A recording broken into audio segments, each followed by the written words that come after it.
Portanto, a Escola de Salamanca, onde se insere o trabalho de Luís de Molina. Luís de Molina era jesuíta, portanto, a ordem religiosa a que ele pertencia era a Companhia de Jesus.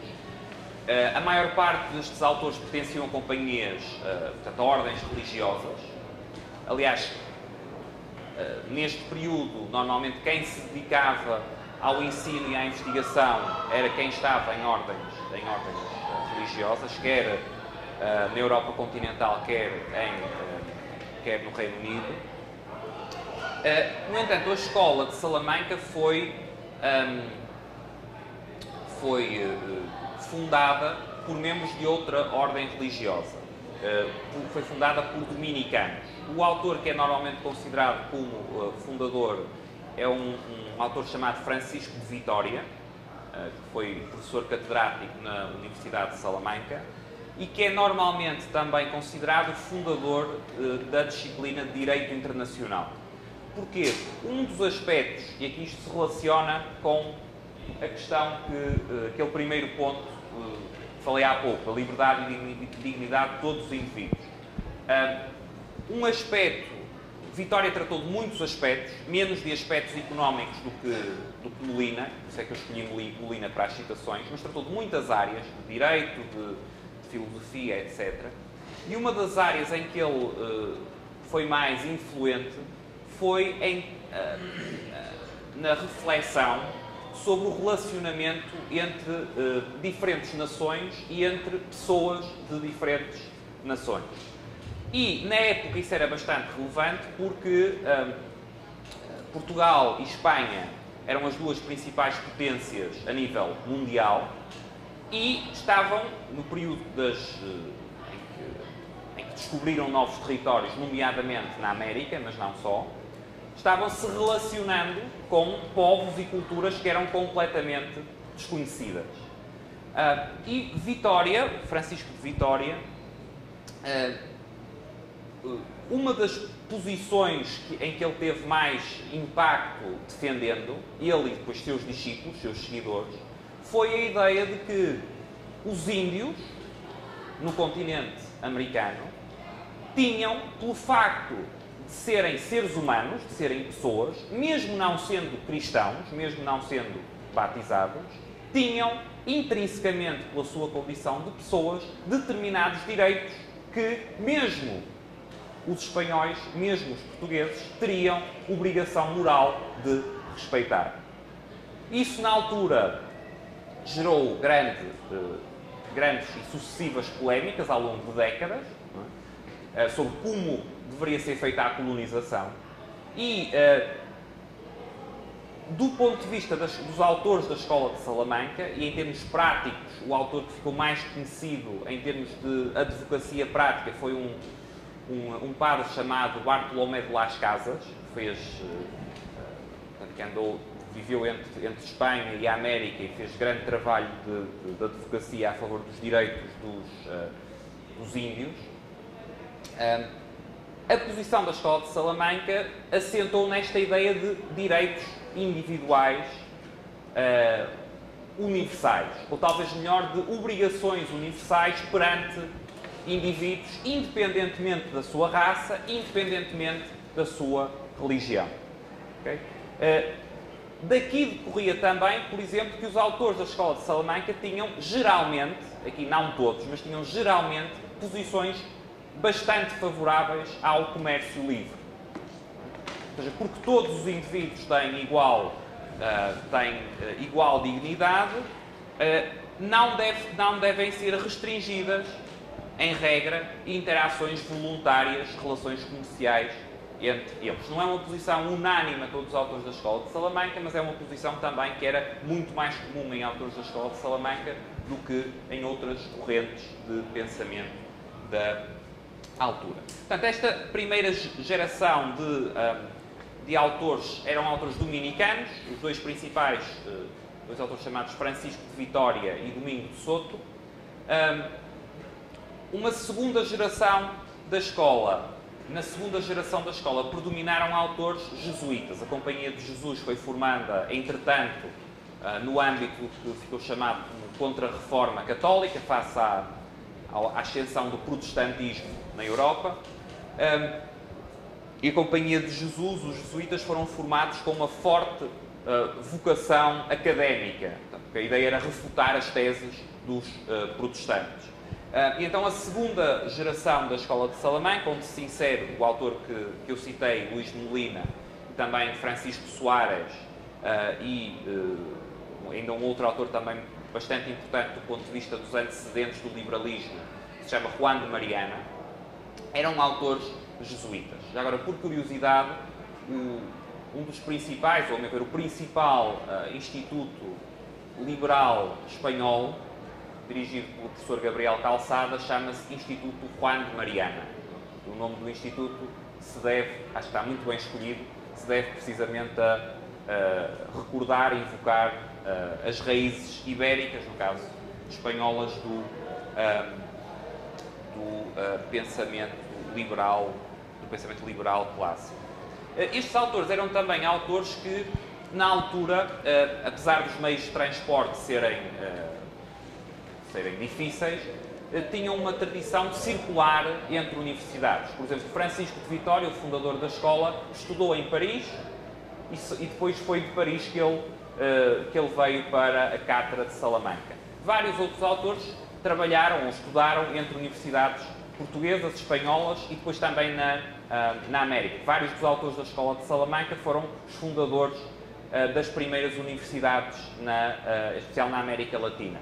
Okay? Por exemplo, o Francisco Soares esteve grande parte da carreira na Universidade de Coimbra, em Portugal. O Luís de Molina, sendo que o Francisco Soares era espanhol, mas como havia tal mobilidade, passou grande parte da carreira como catedrático em Coimbra, em Portugal, e o Luís de Molina, quem eu li as citações, passou a maior parte da carreira ativa como catedrático numa outra universidade portuguesa antiga, a Universidade de Évora. E os autores circularam. Já falei de Molina e Juan de Mariana.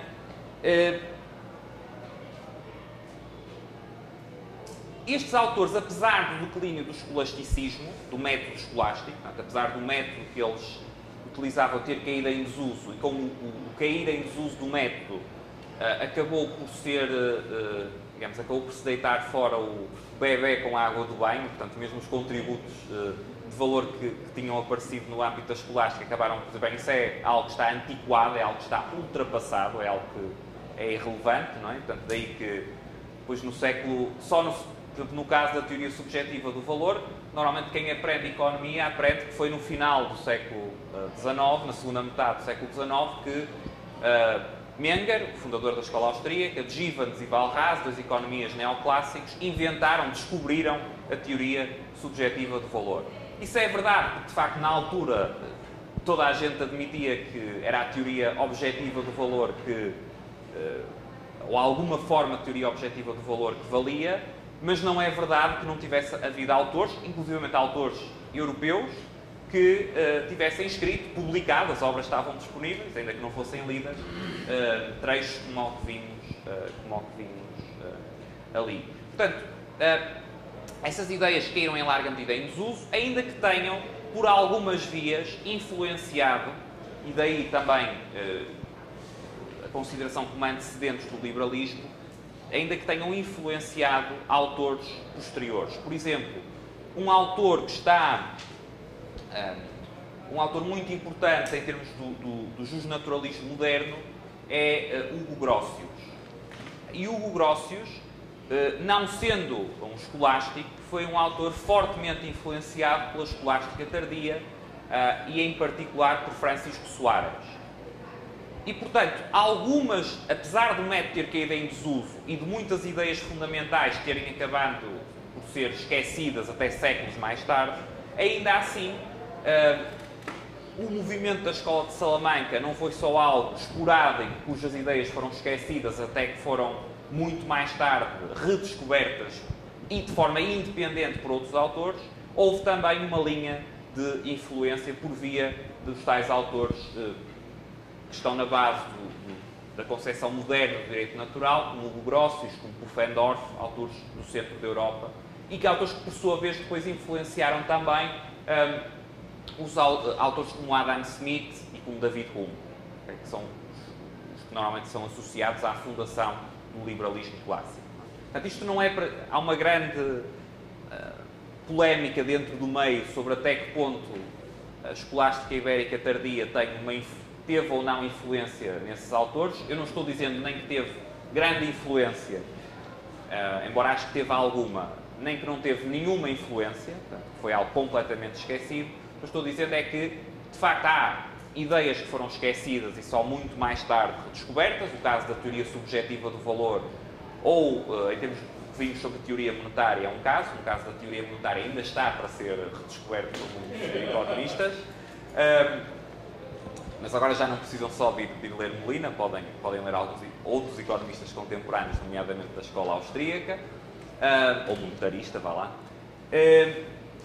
Mas há também algumas ideias que fizeram o seu percurso, nomeadamente pela via do justnaturalismo moderno, da concepção moderna de direito natural, associada a autores, associada e desenvolvida por autores já do centro da Europa, como Grotius, Pufendorf e outros. E o que é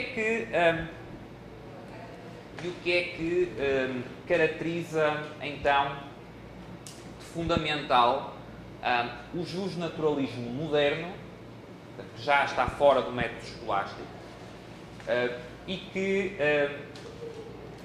é normalmente associado, juntamente com o iluminismo escocês, ao nascimento do liberalismo clássico. O ponto fundamental no justnaturalismo moderno é que se passa a considerar explicitamente a noção de direitos individuais.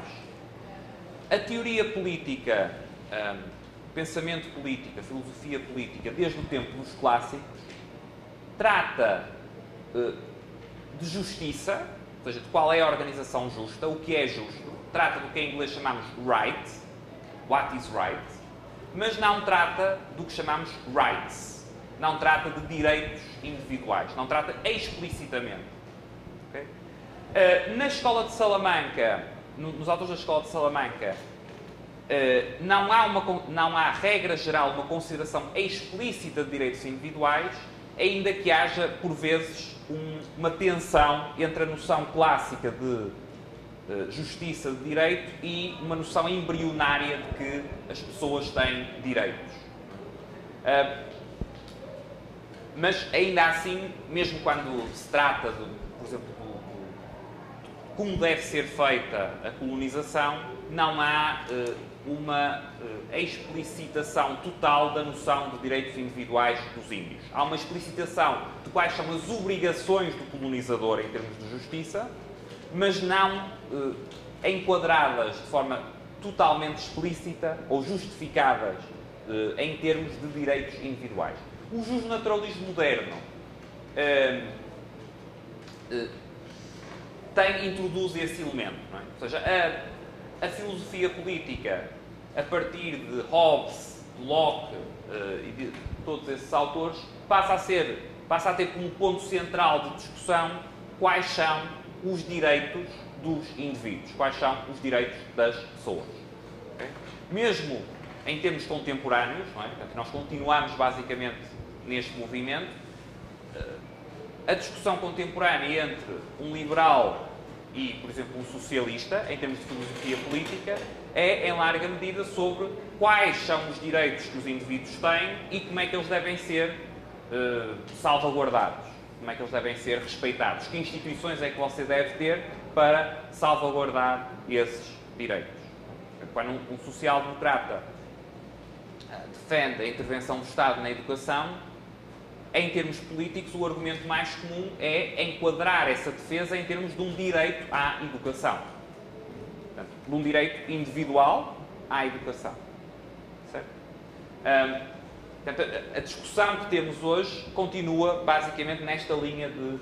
São ramificações que vêm desta noção de direitos individuais.